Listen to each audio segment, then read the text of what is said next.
Hey there, if you don't know me, my name is John Negroni. I'm the film editor for theyoungfolks.com. I also host the Cinemaholics podcast, where I actually did a whole episode this week revealing my top 10 movies of 2021. So yeah, definitely check that out if you're curious. Also, Will Ashton was on the show, my co-host of Cinemaholics, and he did his top 10.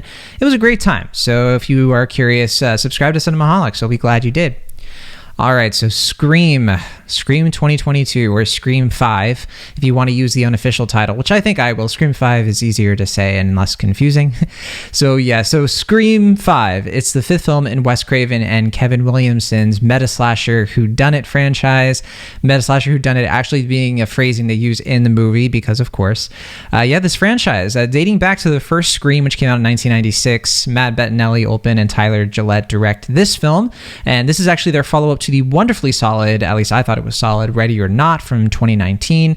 So going into Scream 5 or Scream 2022, I think it's hard not to have a complicated set of expectations for a new Scream film that it's not written by Kevin Williamson yet again, but I think this is the first time it's not directed by Wes Craven, who sadly passed away in 2015. That said, I am someone going into this series a bit fresher than maybe a lot of you watching. I saw the first Scream years ago when I was a teenager in high school, but at that point I had heard the sequels were not as good, so I never really bothered. By the time 2011 Scream 4 had come out, I was in college and I thought it would be too much of a hassle to wade through the sequels in order to catch up, so I just kind of skipped it. But finally this year, I took the leap. I slashed my way through the rest of the franchise. I am now caught up on Scream. I watched 2 and 3 before, 2, 3, and 4 before I watched this new one. So I have a few observations, actually, as someone who just kind of binged this thing. I'm certainly of the opinion that the first Scream film is the best of them. It probably always will be, and I think I'm pretty content in that. I don't go into these Scream movies expecting anything that's going to be super innovative like the first one was, and I don't think any of them are even trying to be, and that's totally fine with me.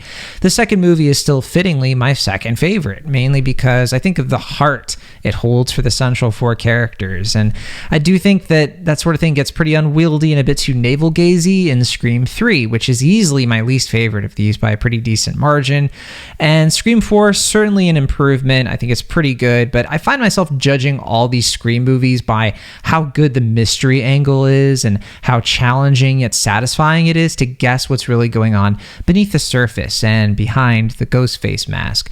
For that reason, Scream 5, I think, is a terrific return to form in the way that it subverts the very idea of why we want to get a kick out of guessing the identity of the killer, and instead it lets the story evolve in some much needed respects, which I really haven't seen from a Scream movie since the second one. Fundamentally, Scream 5 is very much another Scream film following that familiar but nostalgic and comfortable formula. We open with a teen girl played by the up-and-coming Jenna Ortega, which I really love. She was so good in the film Fallout, if you haven't seen it, and she gets, of course, the phone call where she's bored at home, and yes, it's another Ghostface killer coming back to Woodsboro, California for yet another killing spree. Special thing too, I think the first film, Woodsboro, California is a fictional place, but they say that it was filmed in Santa Rosa, which is not far from where I live, so that's fun. Anyway, this latest appearance of the Ghostface killer spurs the sister of the first victim here, played by In the Heights star Melissa Barrera, coming back after years away due to a family trauma, and her boyfriend, played by Jack Quaid from The Boys, tags along, of course, and is the kind of newcomer surrogate character who isn't as familiar with the Woodsboro murders and the Stab films, which mirror the Scream films and all that meta goodness. So if you are super unfamiliar with the Scream movies, he kind of is your way to be reacquainted. We have a whole new set of suspects, or teen characters, who try to chart the killer's obsession with horror films as a way to predict who will be targeted next. If we can think like the killer, if we can think like a film snob, maybe we can stay a step ahead of the game. It's that again. And as one character points out in a truly cathartic monologue for cinephiles, we've already gotten the Scream trilogy, right? And we got the Scream remake with Scream 4 of sorts. So now we're getting the Scream requel or legacy sequel, where favorites from previous movies, legacy characters, return to usher in the next generation to sort of give them their blessing. It's like, you can now lead the franchise. With the film especially going out of its way to point out many of the various mainstream movie franchises that have done this over the last decade or so. I won't reveal them so that you can preserve that for you watching, though it should be noted that Scream 4 I do think was more or less a requel to, or at least it was a prototype for how they're constructed today. That's at least my impression watching a Scream 4 in 2022. I was like, oh, this is kind of like, what they were kind of doing it before those other franchises were. That's interesting. Of course, I think even the hammy title of this new Scream film, where it's just Scream, there's no number, I kind of appreciate how that's part of the joke. It's like they're treating these film series and the titling like smartphone releases, honestly. So it's no surprise that we get to revisit the legacy characters from previous movies, including David Arquette coming back, of course, as Dewey Riley, Courtney Cox as Gale Weathers, and how could you do a Scream film without Neve Campbell as Sidney Prescott? I mean, I guess you can, but you have to give her a pretty good goodbye, right? Who knows? Is that what this movie is? I'm not giving that away. But yeah, the gang's all here, but as the film points out in the most AV Club way possible, this film really belongs to these new characters. They're really the driving force. They take up most of the screen time. And the good news is that this core cast absolutely rises to the challenge of inheriting this beloved world and all its quirks and indulgences. It kind of reminds me of the show Saved by the Bell on Peacock, where they've revived that. And I think going into Saved by the Bell, you go into it for the nostalgia, but I come out of Saved by the Bell loving the new characters so much that I don't mind when we don't get much of the old characters. And I go back to Saved by the Bell for the writing and the newbies, honestly. And that's kind of what you want. That's the plan, I suppose. Now, I don't think that Scream 5 is as clever a Scream sequel in some respects as its predecessors, at least 2 and 4 to an extent, but it does succeed, I think, in navigating the current trends of horror, poking some fun shots at horror cliches that are happening today, that are in the process of happening today, which I always appreciate, and bringing them up in ways that serve the story, actually. And that's one of the things I like the most about this movie. The story is actually good. It's a good story, it's a good plot, and a good script. It's very much a film that can get away with cliched writing, which it does have, because it goes far to point out that it knows it's being cliche and it's in on its own joke, so you shouldn't bother criticizing it. And I think that this is all fine, because the scares and the violence itself, it's what you're coming for. And these scenes are thrilling to watch in all the best ways, without glorifying the blood and trauma, but rather presenting it as it is, and relishing in how these scrappy characters struggle to filter their shock at such a dangerous world through the lens of pop culture.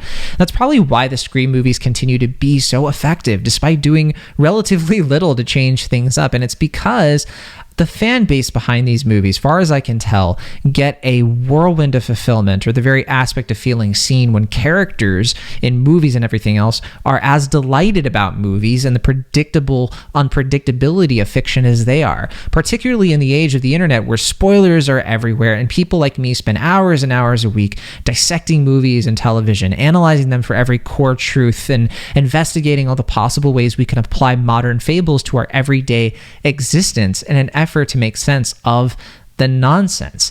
To me, I think Scream exemplifies that spirit, that attitude of how to watch a movie in a way that, you get fulfillment out of in unexpected ways.